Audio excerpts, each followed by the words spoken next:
Oi gente, tudo bem? Mais uma segunda-feira, começando o Fer Me Explica. Como sempre, vamos explicar como é que funciona o Fer Me Explica. Todo sábado eu abro uma caixinha de perguntas para vocês deixarem aquelas dúvidas mais curtinhas. E aí no domingo eu faço um post para vocês deixarem aquelas dúvidas mais complexas, maiores, para vocês escreverem essas dúvidas lá. E aí toda segunda-feira, às 8h04, a gente se encontra para responder as dúvidas de vocês. Boa noite, gente! Bom, para quem é novo, eu vou explicar também que a gente tem um combinado de toda live, seja Fer Me Explica, seja live da Fer, uma garrafa de água tem que ser seu companheiro pra gente melhorar a nossa ingesta hídrica. Vamos lá, quem é que tá com a sua garrafinha de água? Dá um tchauzinho aí pra mim, pra eu saber que tá comigo nessa. Boa noite, Thalita, tudo bem? Boa noite, Ivone. Vamos lá, galera. Enquanto o pessoal vai entrando, não esqueçam de deixar o like de vocês. Oi, Dri! Não esqueçam de deixar o like de vocês e de encaminhar essa live para que outras pessoas possam assistir ela com você. E vamos começar a tomar nossa água.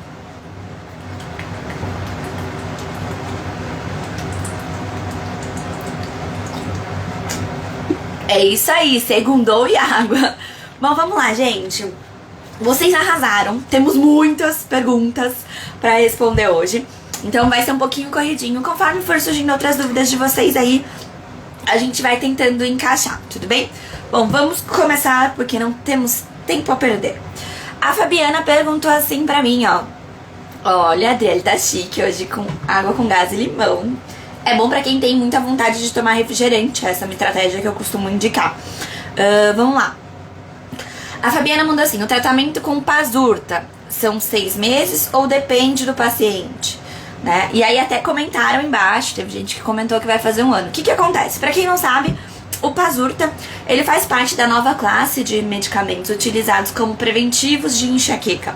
Eles são chamados anticorpos monoclonais. Eu falei disso no último Fer Me Explica, mas voltaram com essa pergunta, então vamos explicar basicamente, rapidinho de novo. Né? Então o Pazurta é dessa nova classe, de que a gente chama de anticorpos monoclonais. Ele é aplicado através de injeções, normalmente 1 vez por mês. Os estudos mostraram resultados significativos e a grande maioria avaliou esses pacientes após 3 meses de utilização. A gente não tem ainda um padrão que diga tem que ser 3 meses, tem que ser 6 meses, tem que ser 1 ano. Isso vai depender de cada paciente. Então, a gente precisa entender que cada organismo vai responder de um jeito. Eu tenho pacientes que fizeram e já na primeira sessão sentiram melhora. Eu tenho pacientes que tentaram o Pazurta 3 meses, depois tentaram o Emgalit 3 meses e não tiveram resposta com nenhum dos dois. Então isso vai variar muito de acordo com o seu organismo. E vale lembrar que não adianta a gente apostar todas as nossas fichas num remédio, num medicamento milagroso, tá? A gente tem que fazer a nossa parte, ter o tratamento ativo para poder potencializar o efeito dessa medicação, tudo bem? Que mais? A Cati Dias mandou assim: enxaqueca em transplantados renais. Sofro muito, principalmente na época da menstruação. Diarreia, vômito, obrigada. Adoro suas postagens, me ajudam muito. Fico muito feliz, Kátia. O que acontece, né? Nos transplantados renais, a gente tem que lembrar, o que a gente tem de recomendação diferenciada tem que ter bastante cuidado com a utilização de analgésicos e anti-inflamatórios, tá? Então você tem que controlar muito bem o preventivo das suas crises de enxaqueca para que você não sobrecarregue os seus rins no momento de crise. E como que a gente faz isso? Necessariamente é tomando um preventivo, um medicamento preventivo? Não. Principalmente se você é transplantada, a melhor opção que você tem é através das mudanças de hábito, tá? Então, como você mesma disse, você não tem uma crise diferenciada por conta do transplante. Você tem uma crise que piora no período menstrual, como 70% das mulheres que sofrem com enxaqueca têm. Né? E aí, o que a gente precisa olhar? A gente precisa olhar que quando a gente tem uma crise que piora no período menstrual, quer dizer o quê? Que a influência, né, das flutuações hormonais, principalmente dos níveis de estrogênio, que acontecem tanto na fase da menstruação quanto um pouquinho antes da ovulação, elas podem propiciar um desequilíbrio no nosso organismo. Tanto quanto esse estrogênio sobe demais, quando ele desce demais. tá? E aí esses desequilíbrios favorecem deixam um ambiente favorável ao surgimento de crises. O que acontece na grande maioria das pessoas? Um único fator isolado não é suficiente para gerar uma forte crise. O que isso quer dizer? Isso quer dizer que, se você tiver com os outros fatores em equilíbrio, ainda que você possa ter um episódio de dor no momento, né, da menstruação ou da ovulação, vai ser uma dor menos intensa do que você está acostumado a ter hoje. Por que isso acontece? Porque os outros fatores estão em equilíbrio. É como se a balança ela não desequilibrasse tanto quando você tem os outros fatores em equilíbrio. Agora, se você tem mais fatores em desequilíbrio, por exemplo, que fatores, Fer? Por exemplo, você tem uma questão dos rins, você não toma muita água, certo? É óbvio que a gente vai ter que ajustar a conta da sua água pela sua função renal, como tá a sua função renal. Mas, por exemplo, você não dorme bem de noite, então você já tem um fator que está em desequilíbrio. E aí tá lá, sempre próxima da crise, porque esse fator tá lá em desequilíbrio. Quando chega o período menstrual, tem as alterações hormonais. O que acontece? Juntam-se dois fatores. Esse fator que estava aqui no limiar para dar uma crise, ele evolui e aí vem como uma crise forte, tá? Então, isso que costuma acontecer. Bom, eu já falei aqui, aí teve até alguém que perguntou também, quando a gente faz o acompanhamento, uma das coisas que eu sempre trago para as minhas pacientes é uma relação de mudanças de hábito focadas no ciclo menstrual, tá? Então, isso ajuda a gente a controlar melhor essas flutuações hormonais, além de fazer todas as mudanças de hábito necessárias. Eu vi que alguém aqui perguntou se pode fazer pergunta. Pode, conforme for dando tempo, eu vou tentando encaixar as perguntas de vocês, tá bom? Aí, vou responder uma agora. Fê, tendão do pescoço tem a ver com a enxaqueca? Provavelmente você tá falando tensão, né? Excesso de tensão cervical, muito provavelmente pode estar... Isso, Yara, tensão. Pode. A tensão, ela pode favorecer um ambiente propício ao surgimento de crises, tá? O que acontece? Quando a gente tem tensão, um excesso de tensão, a tensão é uma resposta do nosso corpo a alguma alteração, algum estresse. Pode ser um estresse mental, pode ser um estresse físico, pode ser um estresse emocional, tá? Então, um exemplo de estresse físico, má postura, tá? Qualquer tipo de estresse favorece o surgimento de crises de enxaqueca. Se você tá com uma tensão cervical importante, o que eu te aconselho? Faça os alongamentos matinais, tá? Fer, como é que faz? Tem um vídeo que tá bem antigo, mas tá aí no meu feed. E se você quiser achar ele mais fácil, você pode encontrar ele no meu canal do YouTube ou no meu Telegram. No meu Telegram tem esses alongamentos matinais com automassagens e mensagens de reflexão. Dá uma olhada lá. A Josi perguntando como faz pra ser minha paciente. Me manda um direct pra gente conversar como é que funciona, tá? Pra agora, pra dezembro, a agenda já tá fechada, a gente não tem mais agenda. Pra janeiro, é importante, eu vou até deixar um aviso pro pessoal. Eu vou deixar minha agenda aberta até dia 21 pra agendar as consultas do mês de janeiro, porque depois vai ter alteração nos valores. Então, assim, é bom deixar garantido essa consulta, tá bom? Vamos lá. A Clau mandou assim: gostaria de saber se alguns temperos, tipo pimenta, entre outros, pode desencadear a dor. Nada industrializado. Clau, o que acontece, né? A gente precisa lembrar que diversos temperos podem ser estimulantes, né? Então a gente tem a pimenta do reino, pimenta caiena, noz moscada, páprica, o gengibre, a cúrcuma, todos eles são estimulantes, tá? O que acontece? A questão é, a gente tem que observar dois fatores. Primeiro, a dose, a quantidade que a gente utiliza, e segundo, como o nosso corpo reage. Daí você deve estar pensando: Fer, você tá falando aqui faz não sei quanto tempo pra eu fazer água de coco com gengibre, e o gengibre é estimulante? Pois é. Mas é isso, gente. Na grande maioria das coisas que a gente consome, a dose e como o nosso corpo reage a esse alimento é que vai fazer dele um herói ou um vilão. Na grande maioria das minhas pacientes e seguidoras, a água de coco com gengibre é um herói, salva crises, tá? Agora, se pra você não lida bem com o gengibre, acabou, não vai utilizar o gengibre, tá? Então, existem muitos temperos que eles são considerados estimulantes.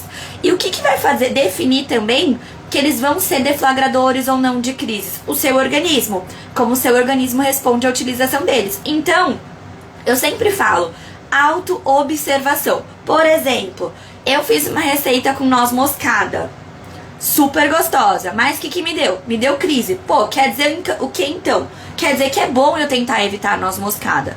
Fer, pro resto da vida? Não. Até você regular os fatores em desequilíbrio. O meu tratamento, o tratamento do empoderamento da enxaqueca é assim. A gente tem a fase em que a gente observa tudo que está em desequilíbrio. Aí na próxima fase a gente começa a fazer as modificações. Na terceira e última fase, antes da alta, o que a gente faz? A gente retesta aquelas coisas que a gente tinha achado que podia ser, né? Que era um gatilho em observação. Que não era um gatilho certeiro, mas era um gatilho em observação. Por quê? Porque na grande maioria das vezes, depois que a gente muda e reequilibra o nosso organismo, muitos fatores que antes, principalmente alimentos, que antigamente eram deflagradores de crise, deixam de ser, tá? Então a gente precisa sempre estar se reavaliando, auto-observando, tá bom? Então a questão dos temperos é isso. Via de regra, né, a gente sabe que o gengibre, por mais que ele também seja estimulante, ele é um potente anti-inflamatório. A cúrcuma, a mesma coisa. O alho, você sabia que até o alho é estimulante? Então assim, se a gente for levar ao pé da letra tudo, a gente vai comer comida só com sal, tá? E não é assim, né? Existem linhas que são mais rígidas quanto a isso, mas vocês sabem que aqui eu sempre falo da moderação e do equilíbrio, porque embora algumas pessoas vão precisar de uma rigidez maior em tudo, isso não é a grande maioria dos pacientes, tá bom, gente? Então vamos lá. O pessoal perguntando da água de coco com gengibre, vai lá no Reels, tem um Reels que eu ensino a fazer, mas são 2 centímetros, 2 dedinhos de gengibre ralado com 250 ml de água de coco.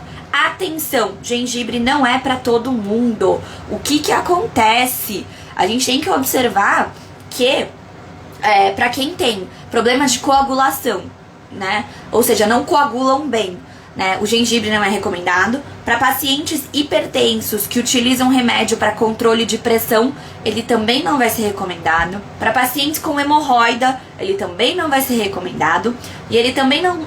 Eu, Fernanda, não recomendo ele para as pacientes no período menstrual. Por quê? Porque ele pode aumentar o fluxo menstrual. Se você tem pouco fluxo, não se incomoda com isso, você pode tentar manter. Eu costumo sugerir que as minhas pacientes que estão em acompanhamento comigo, nessa fase, substituam o gengibre pelo própolis, tá? Porque o gengibre, ele pode levar ao aumento do sangramento ou aumento da duração do período menstrual, se você não está acostumado a utilizar, tá bom?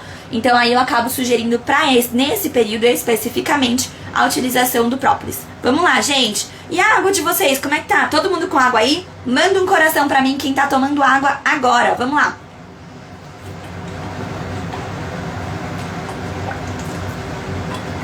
Nesse calor, a gente falou sobre isso no final de semana.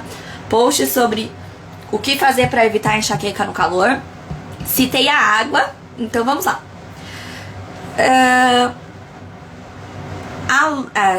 Tem algumas perguntas que vocês mandaram que eu já tinha respondido no Stories. Ali, a Lorene mandou assim: faço tratamento contra o piramato e fui aconselhada a não comer algumas coisas, tipo chocolate, refri. Essa medicação é pra sempre? Não sei. O que vai depender, tá, gente? A medicação, ela tem uma duração mínima de utilização, a medicação preventiva, tá? De 6 meses a 1 ano. Quando que o seu neurologista vai pensar em começar a reduzir essa medicação? Ai, gente, eu tô amando vocês tomando água comigo. Quando que o neurologista vai começar a pensar em reduzir essa medicação? Quando você tem pelo menos 3 meses sem dor, tá? Se você tinha uma frequência de dor diária, por exemplo, ou quase diária, e você passa 3 meses sem dor, aí o seu neurologista vai pensar na possibilidade de começar a reduzir dose. Uma coisa importante, nunca retirem o remédio por conta própria. Embora a gente tenha muito medo em relação a alguns remédios, né, a gente tem que entender que a retirada brusca de medicações causam sintomas, tá? E aí a gente precisa fazer sempre uma retirada gradual, tá bom? Então não façam por conta própria. Vamos lá.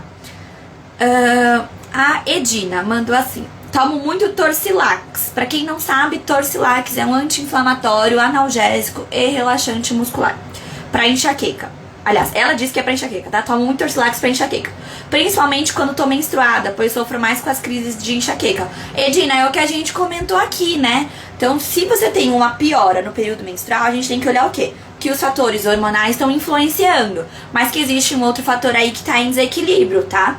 Então, o que a gente precisa? Primeira coisa, faz o diário da enxaqueca. Pra quê? Pra enxergar o que tá em desequilíbrio, tá? Enxergou que tá em desequilíbrio, a gente tem que lembrar o quê? Que não é pra gente tratar a enxaqueca menstrual só quando tá uma semana antes de menstruar, tá? Porque o que a grande maioria das pessoas fazem é isso, né? Passa 20 dias lá numa boa, fazendo tudo desregrado, e aí, quando vai chegar lá na TPM, lembra da enxaqueca, e aí quer resolver as coisas de última hora. Não adianta, tá, gente? E mesmo com a mudança de hábito, pra gente ver melhora, a gente precisa de, no mínimo, um ciclo inteiro, tá? Menstrual de mudanças, tá bom? Não vai adiantar, falta 15 dias pra menstruar, agora eu vou começar. Pode começar. Aliás, deve. Quanto antes você começar, melhor. Comece hoje. Só que assim, o resultado você só vai enxergar na próxima crise no próximo período menstrual, tá bom? É assim que funciona. A gente precisa parar com o imediatismo em relação ao tratamento da enxaqueca. É uma doença muito complexa, muito incapacitante e que precisa de tratamento urgente. Quanto mais a gente empurra com a barriga, pior pode se tornar nossas crises, tá bom? Sim, tá? Respondendo essa pergunta, o estresse ou as preocupações momentâneas podem causar crise? Podem, tá? O estresse, a ansiedade, podem favorecer o surgimento de crise de enxaqueca, que muitas vezes é bem instantâneo mesmo. Você passa por uma situação de nervosismo, de estresse, e logo de cara, 2 segundos depois, você sente já a crise se instalando. Isso pode acontecer mesmo, tá bom? Deixa eu ver. A Lilian mandou assim: eu nunca tive enxaqueca antes da minha cesárea do primeiro filho. Tem alguma coisa a ver? A gente já falou muito sobre isso, tá? O que acontece? O que tá mais relacionado a isso normalmente? Gente, mudança de estilo de vida, tá? A gente tem um estilo de vida antes de ser mãe.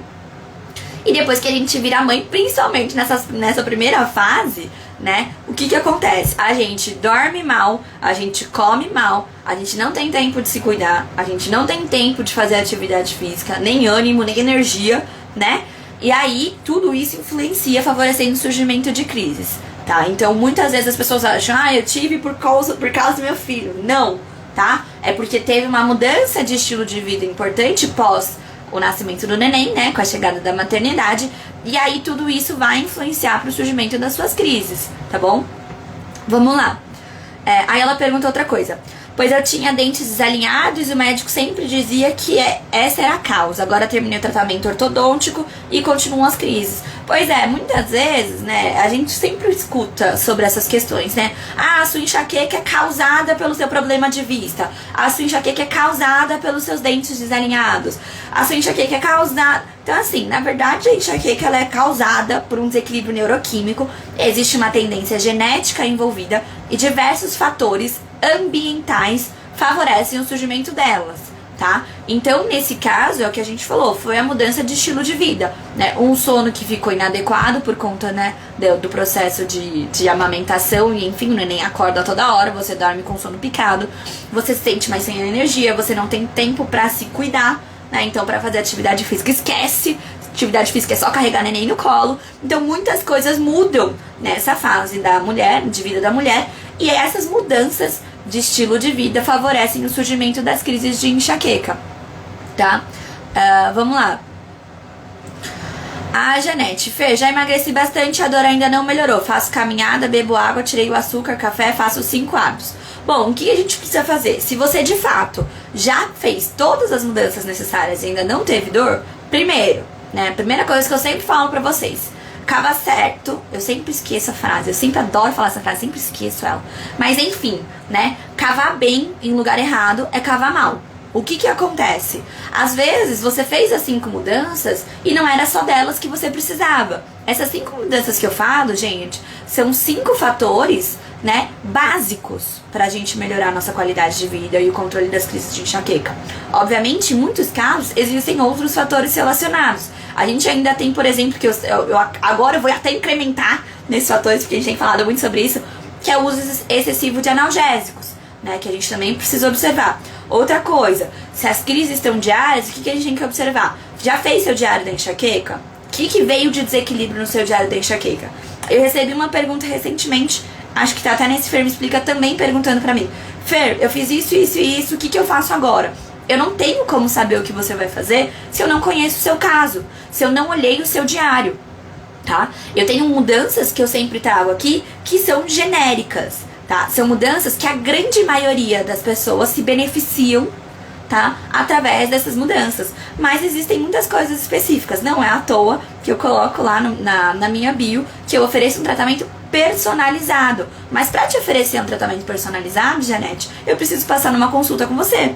Eu preciso saber como é a sua rotina, eu preciso ver o seu diário da enxaqueca, eu preciso saber quais são os seus desequilíbrios, porque muitas vezes a gente acha que fez todas as mudanças necessárias e ainda tem mudança que precisa ser feita, que precisa ser aperfeiçoada, ou que não faz tanto tempo, e nosso corpo ainda não se adaptou a essas mudanças. Tudo isso a gente tem que levar em consideração, tudo bem?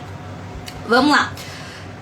A Ana: Fer, na alimentação é preciso tirar todas as farinhas ou tirando apenas o glúten ajuda? O que acontece? A Anastácia colocou. Anastácia, o que a gente precisa observar, tá? Alguns pacientes vão precisar de uma restrição mais dura, outros pacientes não. Isso vai depender de caso para caso. A minha linha, o empoderamento da enxaqueca, como que funciona? A gente faz isso gradualmente. Existem linhas que são mais radicais e tiram tudo. O que a gente precisa pensar, né? Se eu tiro tudo de você de uma vez, eu não consigo entender qual desses fatores estavam relacionados com as suas crises. Eu começo com glúten. Quando que a gente pensa, né, em pedir para o paciente ficar uma semana sem glúten para ver como é que ele se sente? Quando o paciente tem uma questão intestinal importante. Ali, ó, tem até aqui, ó, a Socorro tá comentando até. Tô descobrindo que as minhas crises são provenientes de intolerância à lactose e intestino preso. Ótimo, amei essa sua frase. É isso. Então, por exemplo, se é um paciente, né, que tem muitos gases, muito arroto, não tem uma frequência evacuatória, então tem o intestino preso, ou o cocô não tá legal, tudo isso a gente leva em consideração. Eu não saio falando para as minhas pacientes pararem de comer glúten aleatoriamente, tá, gente? O que a gente precisa lembrar é que tanto o leite quanto o glúten, eles são bastante inflamatórios. O leite, o açúcar e o glúten, vamos incluir o açúcar aí, tá? Eles são bastante inflamatórios. O que isso quer dizer? Quer dizer que uma boa parte das pessoas vão se beneficiar com a retirada deles. Só que, o que acontece? Não é todo mundo. Então eu não vou falar pra todo mundo parar de comer. Você entende? Porque aí você vai se privar de uma coisa que muitas vezes você não tem necessidade de se privar. E a gente que sofre com enxaqueca sabe que a gente já se priva, já é privado de muitas coisas na vida por conta da enxaqueca. Eu não acho justo, tá? É a minha forma de pensar, é a minha terapia, é assim, tá? É que a gente restrinja tudo de uma vez, né? E você perca o prazer de comer, de se alimentar, você fique numa neurose de alimentação, sem saber o que de fato você precisa retirar. Se eu tirar tudo de você, pode ser que você melhore. Mas pode ser que você melhore se eu tirar 5% também. E aí, você tirou os outros 95% à toa, tá? É isso que eu quero que a gente entenda. Que a gente precisa buscar um equilíbrio. E o equilíbrio varia de acordo com a forma que o seu corpo responde a diversos fatores, tá? Então, assim, eu começo com o glúten, tá? Fer, e a aveia? A aveia não tem glúten. A aveia não tem glúten. Mas tem que ser uma aveia que tenha escrito que não contém glúten. Por quê? Aqui no Brasil, a nossa aveia, ela é manipulada nos mesmos galpões, espaços, que a farinha branca. Então pode ter o que a gente chama de contaminação cruzada. Pode ter um pouco de farinha nessa aveia. E aí vai ter glúten, tá? Então quando você vai comprar a aveia, se você vai fazer sem glúten, né, uma alimentação por uma semana sem glúten, você pode usar a aveia, mas que seja uma aveia sem glúten, tá? O que acontece? O que eu sugiro, né, tanto para a questão do leite, quanto a questão do açúcar, quanto a questão do glúten? Faça uma semana sem. Pra quem? Pra quem tem intestino preso, muitos gases, muitos arrotos, né? Pra quem tem muitas espinhas, muita celulite, é uma opção. Mas vai fazer uma semana sem tudo? Não. Faça uma semana sem cada coisa. Por exemplo, fiz uma semana sem o glúten e senti que meu intestino funcionou melhor. porque o intestino também favorece o surgimento de crises, tá? Como a Socorro comentou que tá observando nela. Amei essa sua observação, tá? Faz muito sentido, tá? Então, o que acontece? Fiz uma semana sem glúten. Percebi que me senti um pouco melhor. Então, na semana seguinte, faz sem o leite. Aí, beleza. Mas faz sem o leite e sem o glúten. Se você já sentiu a melhora sem o glúten, faz sem o leite também. Faz sem o leite e sem o glúten. Vê como é que você se sente. Me senti a mesma coisa do que na primeira semana. Então, beleza. Na outra, faz então só sem o leite. Vê como é que você se sente. Me senti melhor. Bom, então tem uma relação do leite e do glúten. E é assim que a gente vai descobrindo as relações alimentares, tudo bem? Aos poucos. Se a gente tira tudo de uma vez, a gente perde o prazer da alimentação. A gente entra numa neura muito grande de comida. Isso gera uma ansiedade muito grande. E como acontece na grande maioria das pessoas, porque eu tenho relatos disso toda semana no Fer Me Explica e todos os dias no meu direct. O que acontece? Isso gera frustração. Porque aí você fala, Fer, eu já larguei isso e parei de comer isso e continuo com dor. E aí isso te deixa o quê? Ansiosa e frustrada. E você começa numa autocobrança que entra num ciclo muito ruim pra você. Porque você fala, pô, eu tô fazendo de tudo. Porque a gente sempre adora falar isso, né? Eu tô fazendo de tudo. Mas enfim, eu tô fazendo de tudo e continuo com dor. Quer dizer que não tem solução pra mim. Não quer dizer que não tenha solução pra você. Quer dizer que você ainda não encontrou o equilíbrio. Quer dizer que o de tudo que você tá fazendo não é o de tudo certo. Não é o de tudo que você precisa. Entendeu?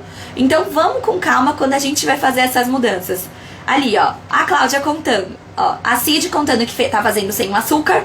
E a Cláudia contando que tá fazendo 7 dias sem dor. Tirou pão e frituras. Parabéns! Tá vendo, gente? É assim, é aos poucos você vai descobrindo o que tá em desequilíbrio e como que você precisa, o que você precisa fazer pra te ajudar nesse processo. O seu diário da enxaqueca. Porque você vai esquecer todas essas coisas e porque vai ter muita coisa que vai passar batido e você não vai perceber, tá? Então a gente só percebe muita coisa quando a dor vem depois, a gente olha pra trás e aí vê o que a gente tinha feito ou deixado de fazer. E aí consegue entender que aquilo é um fator que propicia o surgimento das suas crises. Gente, como é que tá a ingesta hídrica de vocês? Minha água quase acabando. Vamos lá, bebendo água.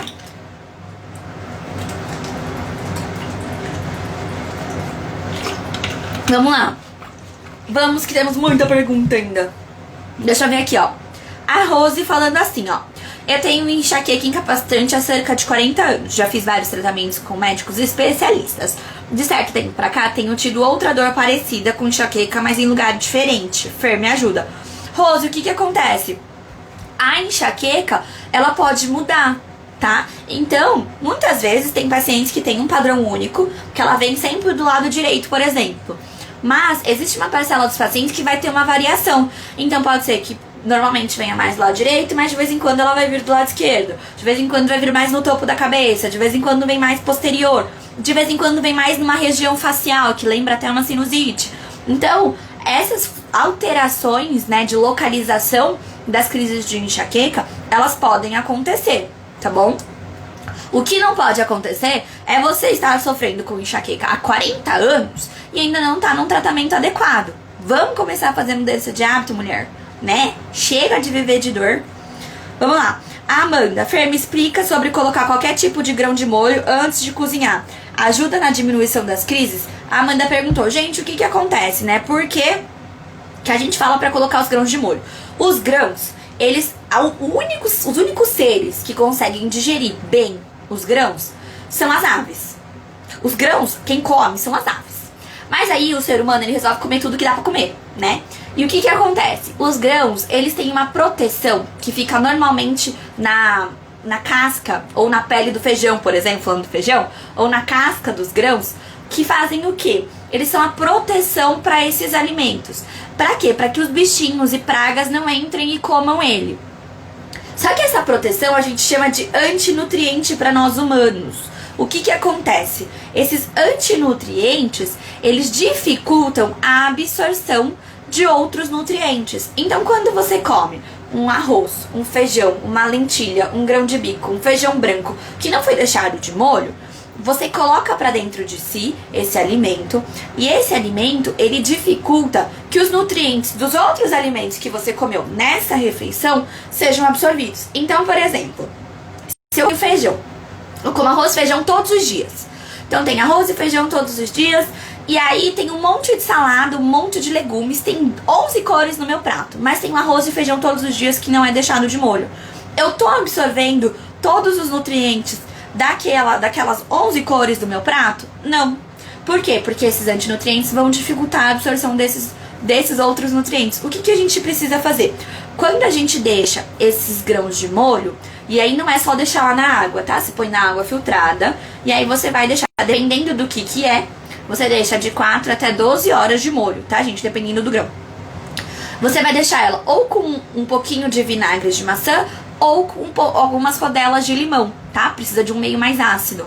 Você vai ver que vai começar a subir algumas bolinhas, tá? E esses são os antinutrientes sendo eliminados. Como o feijão, eu tenho um cuidado ainda maior. Além disso, tá? Além de deixar ele de molho por 12 horas, eu pego e fervo ele antes. Quando eu fervo, eu já até postei no Stories pra vocês, mas quando eu fizer feijão de novo, eu posto pra vocês verem.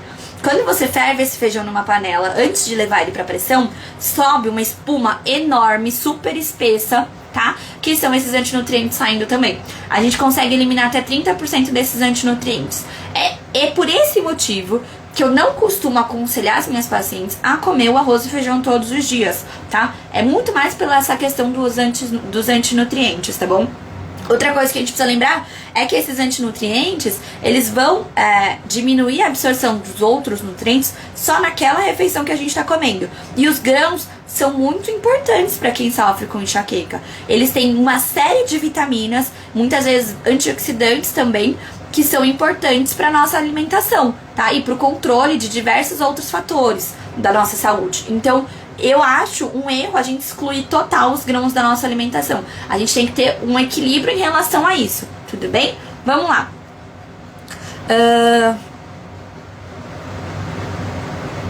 Aí a Amanda perguntou da rotina de alimentos e chás pro período menstrual.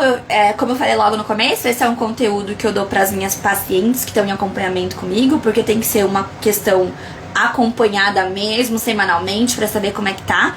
Não é uma questão que eu costumo dizer assim. Eu fiz uma live em que eu falei de algumas coisas mais básicas, que é a live sobre métodos contraceptivos. Boa, Dara! Essa é uma boa.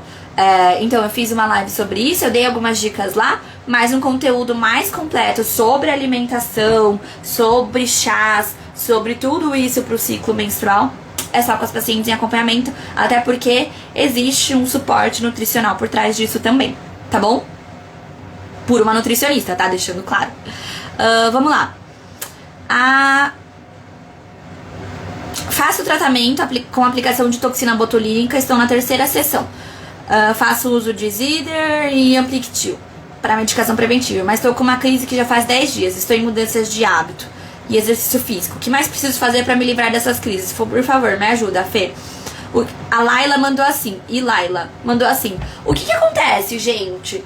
É o que eu tava falando agora há pouco pra Janete. Eu não tenho como dizer pra você o que mais você precisa fazer se eu não sei qual que é a sua rotina, se eu não sei como que tá seu diário de crises, tá, o diário da enxaqueca. Eu posso falar das mudanças básicas que todo mundo que sofre com enxaqueca precisa fazer.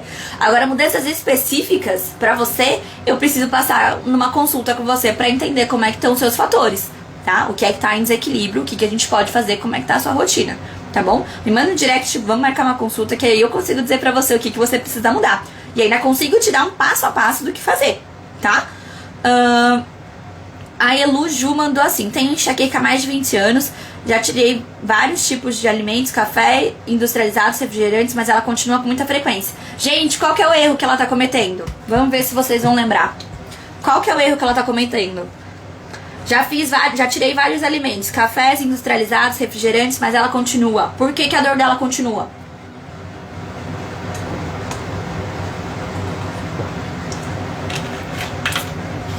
Porque ela só tá considerando a alimentação, gente. É por isso que a dor dela continua. A gente tem esse erro, porque até muito pouco tempo atrás existia-se só a linha medicamentosa e a alimentação, tá? tá? Principalmente aqui nas redes sociais, vocês já sabem disso, né? Quando eu surgi falando sobre mudanças de hábito em geral, foi um grande baque pra muita gente que começou a se questionar. E começou a fazer sentido quando as pessoas já tomavam um monte de remédio, ou seja, já seguiram a linha da medicação, já tinham feito as dietas e mesmo assim continuavam com dor. Foi aí que as pessoas começaram a entender o trabalho que eu realizo, tá? Porque é isso, gente. Não é só uma coisa, nem só outra. É isso aqui. Mudanças de hábito. A Cris acertou, ó. A Cris acertou. Mudanças de hábito, tá? Não é só alimentação. A alimentação faz parte? A alimentação faz parte, mas a alimentação não é tudo pra gente controlar as crises de enxaqueca. A gente precisa controlar diversos outros fatores. Quais são os 5 fatores? Vamos lá, pra quem é novo, pra quem não sabe, quem é das antigas, comenta aqui pra mim. Quais são os 5 fatores mínimos que a gente precisa controlar pra gente conseguir ter uma melhora das nossas crises de enxaqueca? Vamos lá. 1 é a alimentação, que a gente já falou aqui. O que mais, gente? Comenta lá quais são os 4 outros fatores, além da alimentação, que a gente precisa controlar pra gente ter uma diminuição das crises de enxaqueca. Enquanto vocês comentam, eu vou ler a próxima pergunta. Vamos lá. Eu vou responder mais uma pergunta enquanto vocês vão mandando aí. Quero ver quem vai acertar. Boa! A Rê sempre acerta. Vamos lá. E ela também mandou assim, ó. Acordo várias vezes à noite pra fazer xixi. Não costumo assistir TV até tarde, nem fico no celular. Muito menos leio livros à noite. No outro dia, acordo sentindo dores. Por que ela tá acordando sentindo dores? Porque tá acordando pra fazer xixi durante a noite. Ou seja, não é porque você não fica no celular, não é porque você não assiste televisão de noite, que você tem uma boa qualidade do sono. Isso ajuda a evitar alterações no sono? Ajuda, mas não é tudo. Se você tá acordando pra fazer xixi de noite, o seu sono não tá com uma boa qualidade. Então isso vai influenciar e favorecer o surgimento das suas crises. O que você pode fazer pra diminuir esses despertares noturnos por conta da água? Por conta do xixi? Você tem que controlar a sua ingesta hídrica. 2 horas antes de dormir, você para de tomar água. Aí você faz xixi antes de se deitar. E aí você tem menos chances de acordar pra ir no banheiro. Aí, Lud, acabei de explicar. Tem grandes chances de você não acordar pra ir no banheiro quando você controla essa ingesta hídrica 2 horas antes de você se deitar e faz xixi antes de se deitar. Tudo bem? Boa, gente! Vocês arrasaram respondendo os 5 fatores. Então, de parabéns. Vamos lá. A Amanda, Fê, por que quando eu olho pro céu, vejo os pontinhos brancos voando e tem muita sensibilidade à luz? Isso é algum sintoma da enxaqueca? Sim! Isso a gente chama de aura, tá? Então esses vagalumes voando, ou podem ser moscas, porque pode ser pontinhos pretos, tá? São sintomas de aura. E esse aumento da sensibilidade à luz, ela pode acontecer normalmente antes da dor de cabeça se instalar, a dor de cabeça da enxaqueca se instalar. Você já pode começar a sentir esse aumento da sensibilidade, mesmo antes da dor de cabeça se instalar. Em alguns casos, respondi isso até no Stories ontem. Em alguns casos as pessoas têm esses sintomas e não têm a dor de cabeça em si, né? Que é o que a gente chama de enxaqueca sem dor de cabeça, que pode acontecer. A Pauline mandou assim: Fer, tenho 34 anos e há 15 sofro com enxaqueca. Não vou falar o remédio que ela toma, pra tentar controlar as dores. E diariamente tomo analgésico com enxaque. Me ajuda, tô cansada de sentir dor. Pauline, é o que a gente fala. O que acontece, né? Quando a gente tá num ciclo vicioso de uso de analgésico, o analgésico passa a se tornar um vilão. Por quê? Ele vai fazer com que todos os dias você tome uma dose, porque quando ele perde o efeito, a dor volta. Além do que, a depender do remédio que você utiliza, principalmente anti-inflamatórios, por exemplo, né? Ele vai ter esse efeito de que, assim, favorecendo com que a próxima crise se instale. Então, você tem uma diminuição da dor nessa crise inicial, aí você toma um remédio, e aí esse mesmo remédio, ele vai favorecer com que a próxima crise se instale, tá? E aí isso faz com que você passe a ter dor todos os dias, ou quase todos os dias, e todos os dias tome esse analgésico. Então é um ciclo vicioso. Como que a gente quebra? É só parar de tomar o remédio e continuar sentindo dor? Não. A gente precisa fazer as mudanças de hábito. A gente precisa entender o que é que tá em desequilíbrio. Beleza, a gente sabe que o uso excessivo de analgésico é um desequilíbrio que tá presente. Agora, o que é que foi que te levou a começar com esse uso excessivo de analgésicos? A gente tem que voltar para quando você começou a utilizar esse analgésico, para entender o que é que tá em desequilíbrio. A gente melhora isso, reequilibra esse fator e, consequentemente, você vai começar a diminuir a frequência da utilização de analgésico. Por quê? Porque a frequência de episódios de dor, ela vai diminuir. Essa é uma grande confusão. As pessoas falam, eu tô há 40 dias com crise de enxaqueca. Gente, é raríssimo você ter tantos dias de crise de enxaqueca. Agora, você pode ter episódios de dor, tá? Por 30, 40, 50, 60, 90 dias, tá bom? E aí, quando ele tá associado ao medicamento, uso excessivo de analgésicos, é isso que a gente precisa fazer. Voltar lá. Tem uma live que eu fiz só sobre o uso excessivo de analgésicos, o que fazer. Assiste essa live que vai te ajudar. Vamos lá. Gente, passa muito rápido. A Patrícia: olá, Fer, gostaria de mais explicações para pessoas com a minha idade. Vou fazer 60. Sofro desde os 16. Aos 35 fiz uma esterectomia, mas nunca fiquei livre da enxaqueca. Gente, pra quem não sabe, a esterectomia é uma cirurgia para retirada do útero, tá? O que acontece? Quando a gente faz uma esterectomia, a retirada do útero, não em todos os casos, mas em muitos casos, a gente tem o que a gente chama de menopausa precoce, tá? Com essa menopausa precoce, a gente pode ter o aumento das crises de enxaqueca, tá bom? Porque em muitos casos é necessário fazer reposição hormonal. Não sei se é o seu caso, Paty. Depois você dá uma olhada. Tomo Naramig todos os dias, pois tenho enxaqueca diariamente. Te confesso que a minha alimentação é péssima. Gostaria que você explicasse mais enxaqueca na minha idade. Patrícia, a questão não é enxaqueca na sua idade. A sua questão é mudanças de hábito, tá? Pode ter, sim, uma influência dessa menopausa precoce. Muito provavelmente tem. Principalmente se você teve que fazer reposição hormonal. Agora, as mudanças de hábito são as mesmas, tá? Você precisa enxergar o que está em desequilíbrio. E eu não tenho como te dizer o que está em desequilíbrio se eu não tenho acesso aos seus diários. Você precisa fazer o seu diário e você mesmo começar a observar o que é que está em desequilíbrio. Fer, eu já tentei fazer, eu tenho muita dificuldade. Então marca uma consulta. Eu consigo te mostrar através dos diários o que é que está em desequilíbrio. E só pra deixar muito claro, tá, gente? Porque isso tem acontecido com muita frequência. Tô muito chateada com isso, até o desabafo. Pra passar em consulta comigo, você precisa ter feito o diário. Quando você marca a consulta comigo, você recebe um diário digital para ser feito no computador. E eu tenho acesso a esse diário digital. Então é a partir daí que eu consigo, já na consulta, te trazer as soluções que você precisa, te mostrar o que está em desequilíbrio. E eu traço toda a linha de raciocínio com você. Para quê? Para que você entenda como que eu tô olhando esse desequilíbrio.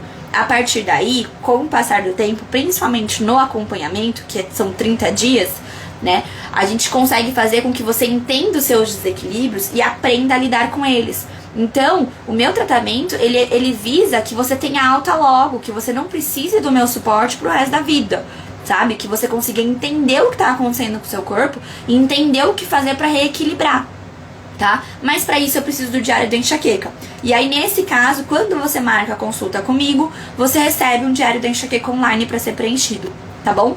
Então, é importante, né, se você tá perdida nesse caminho, que a gente faça essa consulta, que eu analise o seu diário, porque mesmo se você não quiser fazer um acompanhamento, ou quiser fazer uma consulta avulsa, só pra você entender o que tá em desequilíbrio por conta própria, você fazer suas mudanças sem nenhum tipo de suporte, né, tem alguns pacientes que optam por essa forma de tratamento, você já tem uma direção de que caminho seguir. E isso facilita muito, tá? Por quê? Porque muitas vezes a gente vai no escuro procurando caminhos e cada vez que a gente erra, a gente se frustra, né? E a gente fica mais perto do fundo do poço porque a gente começa a achar que não tem solução. E tem tratamento, dá pra ter qualidade de vida, tá bom, gente? É que a gente muitas vezes tá olhando pro lugar errado. Vamos lá. A Jo mandou assim: oi Fê, li que hidroxitriptofano é bom pra enxaqueca. Qual a sua opinião? O que acontece? O triptofano, ele é precursor, né? Ou seja, ele ajuda na síntese da produção, né? Na produção de serotonina, tá? E é importante para pacientes que têm insônia, enxaqueca. Só que aí o que acontece? Antes de pensar numa suplementação com hidroxitriptofano, eu sempre aconselho meus pacientes a fazerem a introdução de alimentos ricos em triptofano na sua alimentação. Fer, que alimentos tem triptofano? Peixes, ovo, pra quem pode, porque tem gente que também tem alergia a ovo, né? Peixes, ovos, beterraba, o que mais? Eu fiz uma lista aqui. As castanhas, sempre com moderação também. A aveia, a ervilha, o feijão, eles têm triptofano. É por isso que é muito complicado quando você exclui um grupo de alimentos da sua dieta de uma vez, porque todos esses alimentos, todo alimento tem seu benefício e tem seu malefício, tá? Pode ter seu malefício, tá? Agora a gente precisa saber equilibrar na nossa alimentação, tá bom? Vamos lá. A Larissa perguntou assim: Fer, boa noite. Você já ouviu falar de dor de cabeça após o uso de ventilador ou ar-condicionado? Sim. Esse tipo de dor de cabeça, ele acontece quando? Ele acontece quando você, o paciente, principalmente que sofre com enxaqueca, né, precisa lidar com a diferença de temperatura, a adaptação de temperatura. Essa adaptação de temperatura, para quem não sofre com enxaqueca, é algo super tranquilo de ser realizado. Para quem sofre com enxaqueca, é um estresse. E aí, estresse favorece o surgimento de crises, tá bom? A Sheilinha mandou assim: pessoa com enxaqueca crônica fica com pensamentos acelerados e muito ativos após a crise? Pois eu sou assim. Sheila, é isso, cara.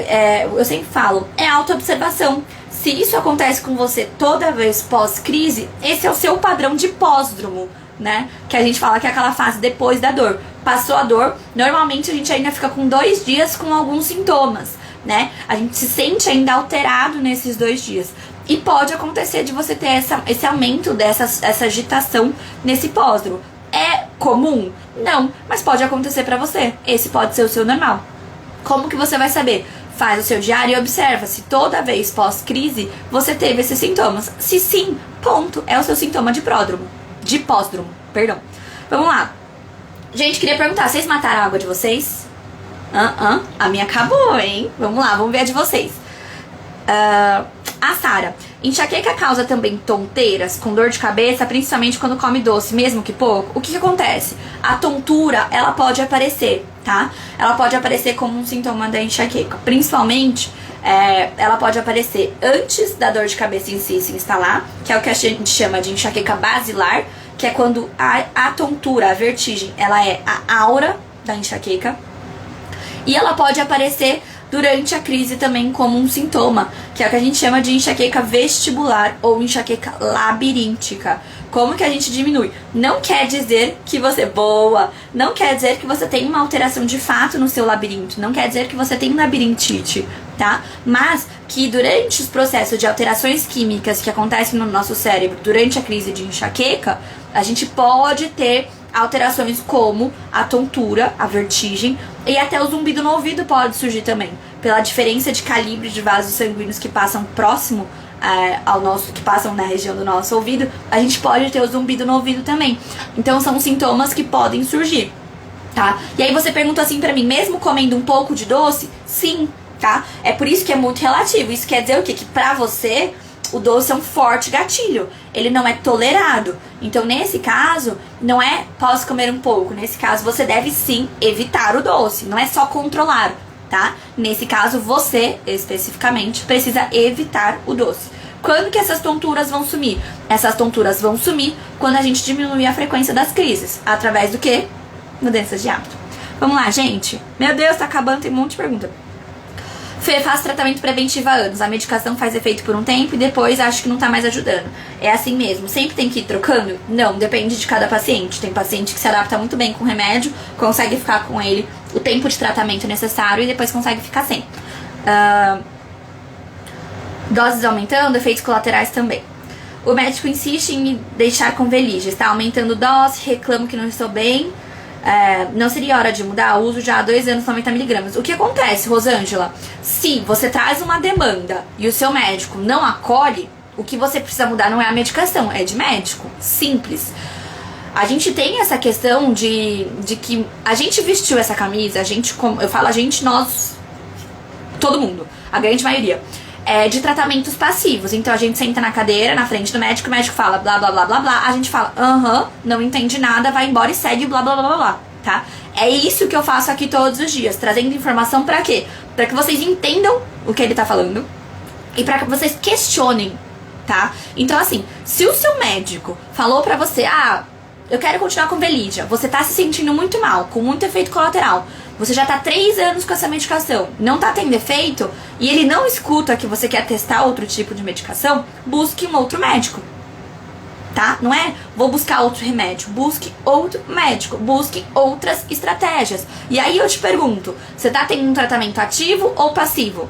Você é aquela paciente que coloca o remédio na boca e fica esperando o milagre do remédio? Ou você é a paciente que tá tomando remédio, ok, preventivo, mas tá indo atrás de entender o que tá acontecendo no seu corpo?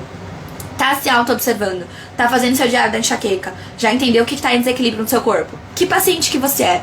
Por quê? Porque eu fiz um vídeo já sobre os tipos de paciente. O paciente que é passivo, a chance dele melhorar é muito menor do que o paciente que é ativo, tá? O paciente que é ativo e questionador, ele tem grandes chances de melhorar. Ele filtra as informações que ele recebe, ele analisa o que serve pra ele, ele bota em prática e ele se torna ativo no seu tratamento. Agora a gente tá muito acostumado a ser paciente passivo. E aí isso faz com que a nossa dor se prolongue por muitos anos, que a gente teste um número gigante de medicamentos e que no final das contas, como alguém comentou aqui pra mim, que eu esqueci o nome, passe 40 anos com dor, tá? Então é uma chavinha que a gente precisa mudar na nossa cabeça. Senão, a gente não consegue encontrar o equilíbrio e o tratamento adequado, tá bom? Vamos lá, gente, tá acabando! Essa mesma mulher, a Rosângela, perguntou: suor demais na cabeça tem a ver com essa dor horrível? Não, não é sintoma de enxaqueca. O que pode ser, como a gente vai comentar que tem uma outra pessoa que perguntou, pode ser sintoma de pré-menopausa, tá? Pode ser climatério, isso aí tem que observar. A Nilda: qualquer hora da tarde que dormir pode desencadear uma crise? O que fazer na hora que o sono chega? Pode. Dormir durante o dia pode desencadear crises. E o que você tem que observar, né? Que você tá perguntando o que fazer.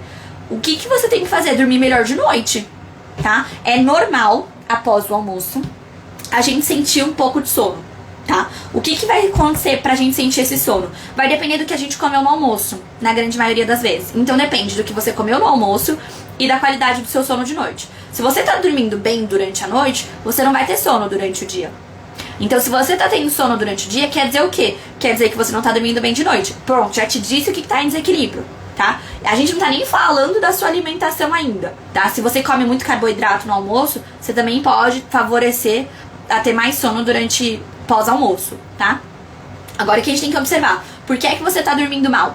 A pergunta que você deveria fazer não é o que fazer quando o sono da tarde vem. É, por que é que eu estou tendo o sono de tarde? Essa é a pergunta que você deveria fazer. E aí, quando você souber essa resposta, você vai saber o que fazer pra melhorar. E se você não souber, você vem na live e pergunta que eu te respondo. Beleza? Vamos lá. A Amanda perguntou assim: preciso de ajuda, no SUS não me dão atenção, falam que é emocional, mas já falei que tem enxaqueca no período menstrual. O que posso fazer pra aliviar? Sempre cuido da alimentação. Ali, mais uma falando sobre alimentação. Ótimo, então se você cuida da alimentação, beleza. E dos outros 4 fatores que estão faltando? Como é que tá seu sono? Como é que tá a sua ingesta hídrica? Como é que tá o controle do estresse? E como é que tá a atividade física? É isso, reequilibra esses fatores e você vai sentir melhora na frequência e na intensidade das suas crises de enxaqueca menstrual, beleza? E sinto muito, tá? É muito comum e não é só no SUS, tá? É muito comum que não deem importância pra enxaqueca, que considerem a enxaqueca algo como frescura. Não raro isso acontece, não raro eu recebo esses relatos. Também já passei por isso. E é por isso que eu sempre falo pra vocês, compartilhem essa informação. Eu sempre falo pra vocês. Por quê? Porque as pessoas precisam entender que é uma doença séria, que é uma doença que pode ser incapacitante, que é uma doença que a gente leva um tempo pra gente ter o controle. Só que acaba sendo muitas vezes, a gente não faz a nossa parte pra divulgar. A gente não faz a nossa parte pra falar sobre enxaqueca. A gente guarda isso pra gente e fica vendo isso no escuro, tá? E não é assim que tem que acontecer. Quanto mais a gente falar, quanto mais barulho a gente fizer, mais as pessoas vão entender o que é enxaqueca. E isso é importante. Então pode ser que você não tenha o hábito de compartilhar as coisas no Instagram, tá? Ou no Facebook. No Facebook o pessoal compartilha muito. Mas o que a gente precisa entender? Que pode ser que o seu chefe, sua colega de trabalho, quando você compartilha esse link no seu feed, no seu stories, que essa pessoa veja e assista esse vídeo. E aí pode ser que ela passe a entender que, cara, não é frescura quando você comenta que o perfume dela tá muito forte. Que quando você falta e aí sobrecarrega ela, não é porque você quis, porque você tá com preguiça, ou porque você não tava afim.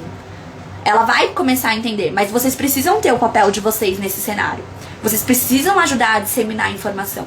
Porque senão a gente continua no limbo lá, escondida, trancada no quarto escuro, e as pessoas não vão entender o que é que tá acontecendo com a gente, tá? Então todo mundo tem o seu papel. O meu de vir aqui e falar tudo o que eu sei todos os dias, trazendo coisa pra vocês, eu tô fazendo. Mas aí vocês precisam se questionar. Eu tô fazendo o meu papel pra trazer informação sobre isso também? Porque a grande maioria das pessoas não vão entender o que vocês têm e não vão acreditar no que vocês dizem sentir, tá? Então, infelizmente. Mas a gente precisa trazer essa consciência pro mundo.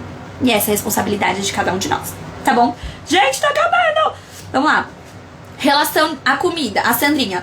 Podemos comer de tudo em quantidade pequena? Depende. Depende de como que tá o seu intestino. Depende de como tá a frequência e intensidade das suas crises. Vai depender de como tá nesse momento. Não tem como eu te dizer, tá? Fê, é melhor lavar o cabelo na água fria ou quente? Na água morna, tá? Pra muitas pessoas, a água fria demais pode levar a crise. Pra muitas pessoas, a água quente pode levar a crise, tá? Tenho lido sobre suplementos de vitaminas, ômega 3, magnésio, óleo de cártamo, cardamomo, eu acho que era ela quis dizer. Todos falam que ajudam na prevenção de enxaqueca, que são anti-inflamatórios. Isso é verdade? Não, eles não são anti-inflamatórios. A grande maioria do que você disse são antioxidantes. Algumas vitaminas são sim necessárias para quem sofre com enxaqueca. Alguns estudos mostraram que pacientes que sofrem com enxaqueca crônica têm déficits, têm níveis mais baixos de algumas vitaminas no corpo, principalmente relacionadas a vitaminas do complexo B e coenzima Q10, mas a gente sabe que níveis baixos de vitamina D também podem influenciar no surgimento de crise, tá? Então o que acontece? Não adianta a gente simplesmente pegar e começar a suplementar tudo. A gente precisa primeiro analisar o que está em desequilíbrio, fazer as mudanças e por último a gente faz a suplementação se for necessária, tá?